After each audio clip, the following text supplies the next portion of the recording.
आपको दें। PTI social media activist Azhar Mashwani लापता केस, अदालत ने डीजीएफआईए को नोटिस जारी कर दिया है। एसएचओ थाना ग्रीन टाउन लाहौर को भी नोटिस जारी किया गया है। 28 मार्च को मुगवी की जवाब समेत पेश होने का हुक्म दिया गया है।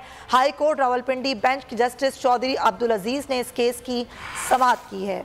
अजहर मशवानी जो कि कई रोज से लापता हैं, पीटीआई सोशल मीडिया एक्टिविस्ट, उस हवाले से आज समाअत हुई, नोटिस भी जारी किया गया है। वसीम चौधरी हमारे नुमाइंदे हमारे साथ हैं, उनसे मजीद बात करते हैं। जी वसीम, आगाह कीजिए। जी बिल्कुल, अजहर मशवानी की दरख्वास्त पर आज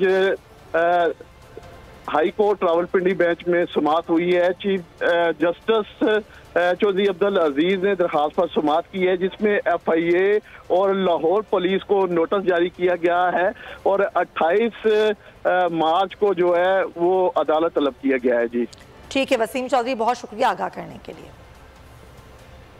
खबर आपको दें, सक्खर से जो महंगाई का जिन बेकाबू है, रमजान में सबसे ज्यादा इस्तेमाल होने वाला बेसन 180 फी किलो से बढ़कर 280 रुपए फी किलो हो गया है। क्या सूरत हाल है सक्खर में महंगाई की? हमारे नुमाइंदे अली खोसो हमारे साथ हैं। जी अली।